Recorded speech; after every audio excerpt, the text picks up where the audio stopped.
Bismillahirrahmanirrahim. Assalamualaikum warahmatullahi wabarakatuh.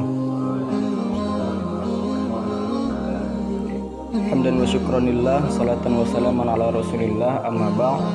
Puji syukur kita atas kehadiran Allah subhanahu wa ta'ala, yang mana pada hari ini kita masih diberikan nikmat kesehatan, nikmat umur, sehingga kita masih diberikan kesempatan untuk berkumpul pada ruangan ini untuk melaksanakan perekaman video untuk pemenuhan tugas mata kuliah Psikologi Keluarga Islam. Salawat bermutiarakan salam tak lupa pula kita sanjung sajikan kepada junjungan alam Nabi besar Muhammad SAW. Allahumma shalli wa sallim wa barik alaihi. Baiklah, langsung saja. Judul materi yang ingin saya sampaikan pada hari ini ialah intimasi seksual. Adapun pengertian intimasi seksual, salah satu hal yang mendasari terjadinya hubungan sosial adalah seberapa jauh seseorang tertarik dengan orang lain. Jika terdapat daya tarik antara mereka, maka kemungkinan besar hubungan akan terjadi lebih besar. Dalam kehidupan manusia di dunia, tentunya setiap individu tidak pernah terlepas dengan orang lain atau berinteraksi dalam memenuhi kebutuhannya. Sejalan dengan interaksi manusia dalam kehidupan, kerap kali muncul suatu hubungan di antara individu. Hubungan itu berawal dari sebuah interaksi antar individu yang semakin lama sehingga menimbulkan sebuah perasaan ketertarikan antar individu. Berawal dari ketertarikan itu, manusia menjalani hubungan yang jauh yang berupa persahabatan. Kemudian setelah persahabatan berjalan dengan baik dalam waktu yang lama atau pendek, terkadang menimbulkan perasaan yang lebih mendalam di antara individu tersebut. Perasaan itulah yang disebut dengan intimasi. Kemudian intimasi ini bisa kita katakan sebagai daya tarik.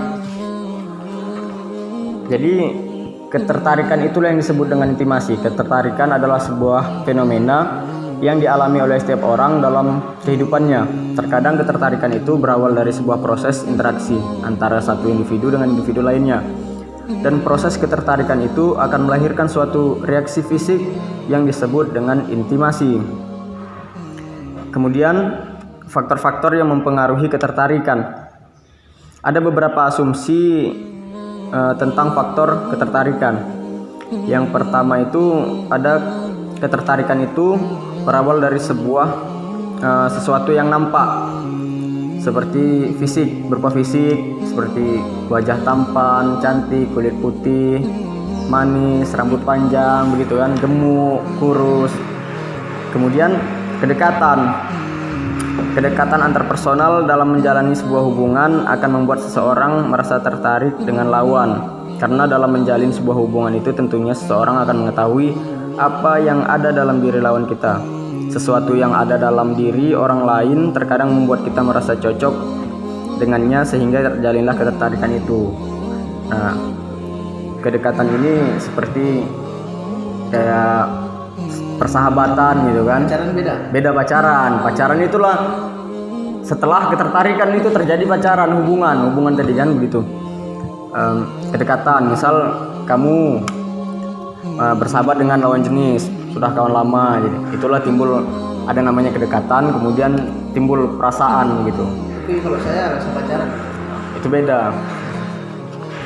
Kemudian hubungan yang menghasilkan keuntungan.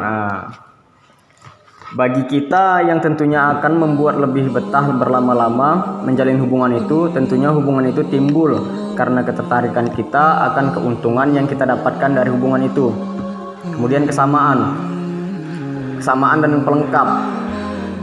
Kesamaan dan pelengkap ini sesuatu yang akan menjadi kodrat manusia dalam dunia ini. Manusia akan selalu membutuhkan pelengkap dalam hidupnya, seperti halnya tentang pendamping hidup yang bisa dikatakan sebagai pelengkap dalam hidupnya. Namun tak terlepas dari itu, faktor persamaan baik itu agama ataupun tujuan hidup adalah menjadi dua bagian yang tak terpisahkan dari pelengkap itu sebagai salah satu faktor ketertarikan. Kemudian secara garis besar, faktor yang mempengaruhi ketertarikan ada 4. Yang pertama, karakteristik aktor, kedua faktor penerima, ketiga variabel-variabel interpersonal, yang keempat faktor kondisi yang ada atau yang menyertai. Karakteristik aktor ini maksudnya orang yang menjadi objek penilaian. Beberapa karakteristik yang biasanya menimbulkan penilaian positif bagi pihak lain itu misalnya daya tarik fisik, bentuk tubuh, atau paras wajah begitu kan.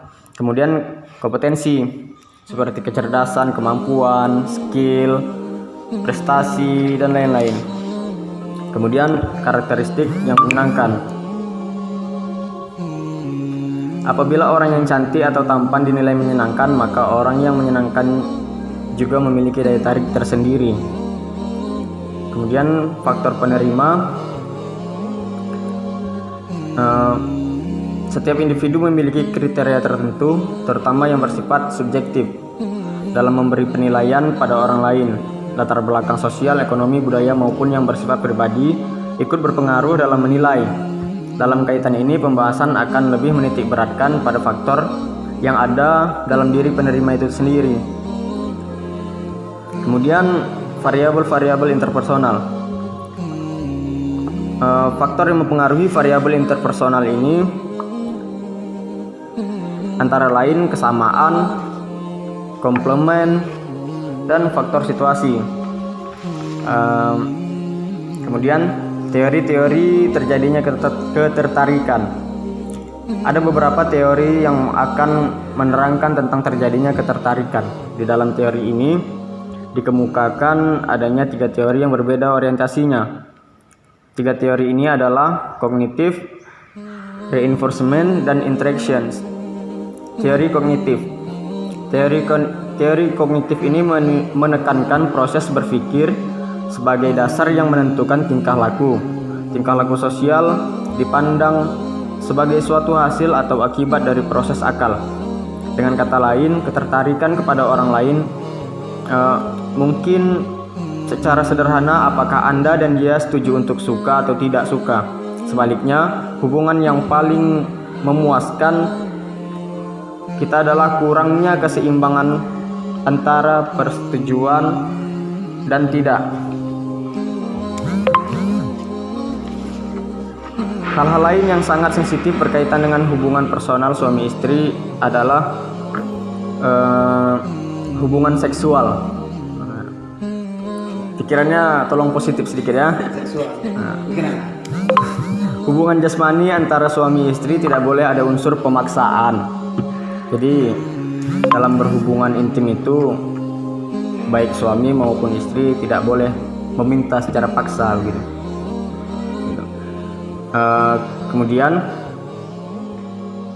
hubungan intim dalam perkawinan adalah hubungan secara fisik, psikologis, dan spiritual dalam rangka bereaksi untuk meneruskan keturunan.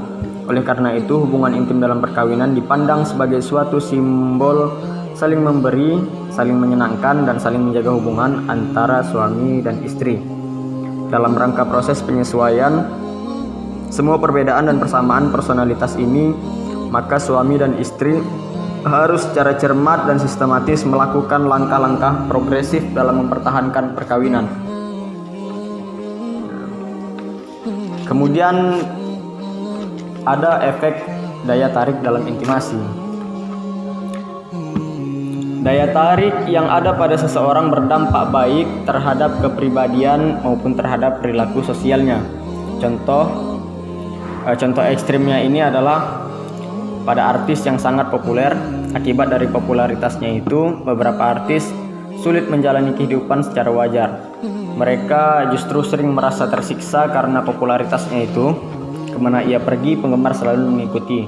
Kondisi yang demikian menyebabkan kepribadiannya di satu sisi kurang berkembang sewajarnya, di sisi lain bisa menumbuhkan kepercayaan diri yang lebih kuat. Dalam kehidupan sehari-hari, efek daya tarik bagi pria dan wanita sering tidak sama. Meskipun pada keduanya daya tarik itu sendiri dipengaruhi oleh bagaimana mereka berhubungan sosial.